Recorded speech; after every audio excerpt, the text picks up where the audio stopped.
السلام علیکم. جہانزیب عباسی ایک نئے یوٹیوب پروگرام کے ساتھ حاضر ہے. سبین شہباز بھی اس وقت ہمارے ساتھ موجود ہے. ایک بہت اہم موضوع ہے جس کے اوپر آج بات کریں گے، اور وہ ہے مجوزہ 27ویں آئینی ترمیم. جی ہاں، یہ وہی 27ویں آئینی ترمیم ہے جس کا 26ویں آئینی ترمیم کے بعد ہی چرچا شروع ہو گیا تھا. یہ بات تو اس وقت بھی زبان زد عام تھی کہ وفاقی آئینی عدالت کا قیام جو ہے وہ 26ویں آئینی ترمیم میں ہونا تھا، لیکن وہ نہیں ہو سکا. اس کی وجوہات ہم سب جانتے ہیں کہ جیسے ہی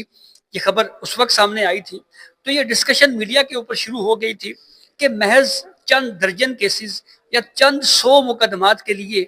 الگ سے آئینی عدالت کے قیام کی ضرورت کیوں ہے.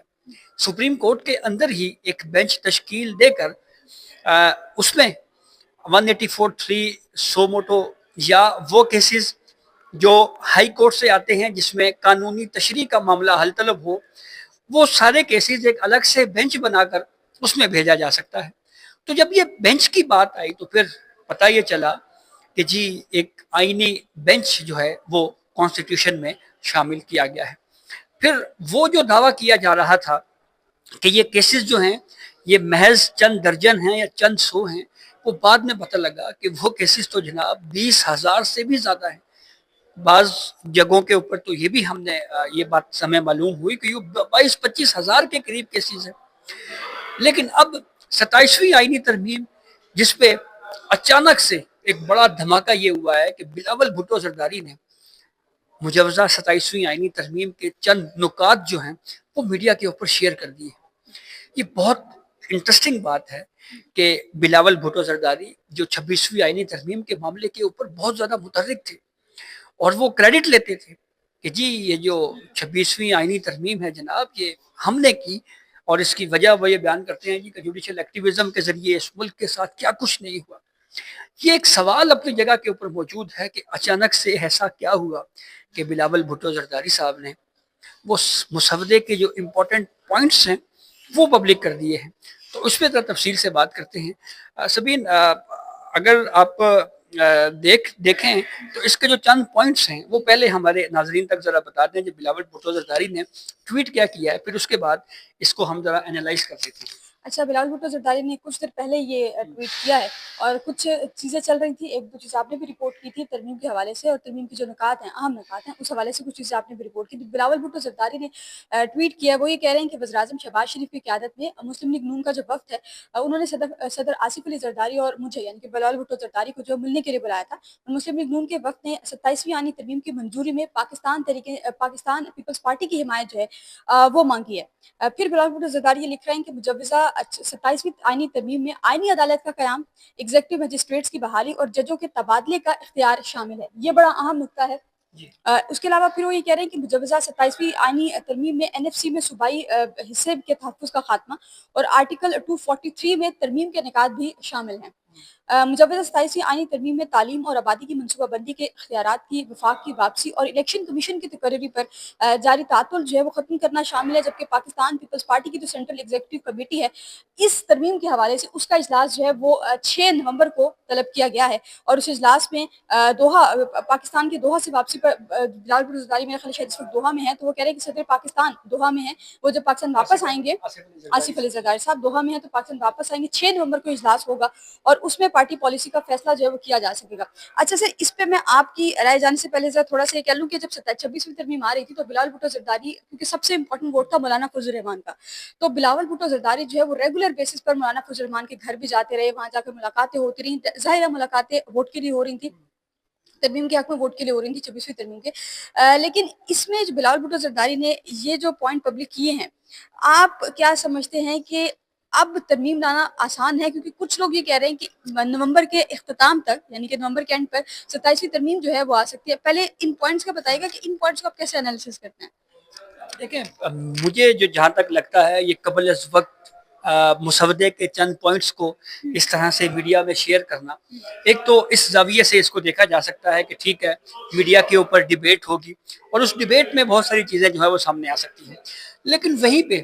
یہ امپریشن بھی مل رہا ہے کہ پاکستان پیپلز پارٹی جو ہے وہ اب کی بار شاید 27ویں آئینی ترمیم میں نون لیگ کا ساتھ نہ دے. اس کی بنیادی وجہ مجھے جو لگ رہی ہے وہ یہ ہے کہ پاکستان پیپلز پارٹی 18ویں ترمیم کے حوالے سے ہمیشہ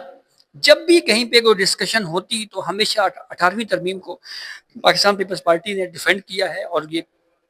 کریڈٹ کے طور کے اوپر وہ کہتے رہے ہیں کہ ہمارے کریڈٹ میں ہے کہ ہم نے 18ویں ترمیم کروائی ہے۔ اب جو نکات بلاول نے ٹویٹ کیے ہیں ترمیم کے حوالے سے، اس میں وہ یہ کہہ رہے ہیں جی کہ مجوزہ 27ویں آئینی ترمیم میں تعلیم اور آبادی کی منصوبہ بندی کے اختیارات کی وفاق کو واپسی۔ اب یہ جو معاملہ ہے یہ ہم جانتے ہیں کہ جو وزارتیں ہیں وہ صوبوں کو منتقل ہوئی تھی اور صوبائی خود مختاری کا معاملہ تھا، تو یہ تو براہ راست 18ویں آئینی ترمیم جو ہے وہ اس سے متعلقہ ہے۔ پھر اسی طریقے سے الیکشن کمیشن کی تقرری پر جاری تعطل کو ختم کرنا شامل ہے، جہاں پہ یہ پورشن بظاہر بالکل کلیئر لگ رہا ہے کہ یہ 18ویں آئینی ترمیم سے متعلق ہے، تو پاکستان پیپلز پارٹی کیوں 18ویں آئینی ترمیم کو ریورس کرنے کے لیے نون لیگ کا ساتھ دے گی، اور اگر دے گی تو کیوں دے گی، یہ سوال بڑا اہم ہے۔ پھر اسی طریقے سے NFC میں صوبائی حصے کے تحفظ کا خاتمہ، یہ معاملہ بھی ہم جانتے ہیں کہ یہ بھی 18ویں ترمیم سے ہی جڑا ہوا ہے۔ پھر اسی طریقے سے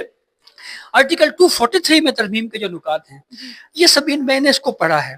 تو آرٹیکل 243 جو ہے یہ تو کمانڈ آف آرمڈ فورسز ہے، اور اگر ہم پورا آرٹیکل 243 پڑھیں تو اس میں تو یہ لکھا ہوا ہے کہ federal government shall have control and command of the armed forces, اور اس پہ جناب جو سپریم کمانڈر ہوں گے وہ ہوں گے، اور president shall subject to law have power to raise and maintain the military, naval and air forces of Pakistan and the reserves of such forces, and to grant commissions in such forces. The President shall, on advice of the Prime Minister, appoint the Chairman Joint of Staff, the Chief of Army Staff, the Chief of Naval Staff and the Chief of Air. اچھا اس کا جو 243 article کا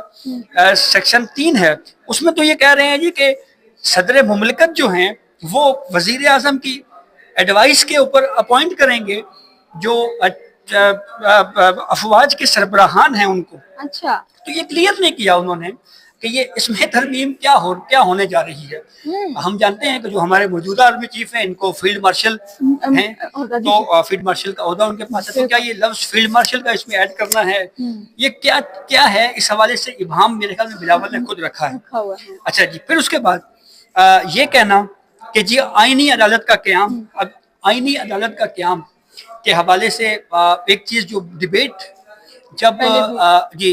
جو group آسما جہانگیر صاحبہ کا یا اعظم وزیر Tarar group جیتا تھا الیکشن، اس الیکشن کی فوری جیت کے بعد